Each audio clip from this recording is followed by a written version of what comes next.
Yo naman, napalaban na naman ang napakalakas natin na super tanky na fighter. Ito si Terisla. Napakalupet, tingnan mo naman oh. Antindi. Tingnan mo. Panoorin mo to kung paano natin binalibag si Tamus.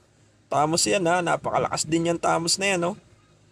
Pero wala siyang nagawa. Tinipihan pa nga.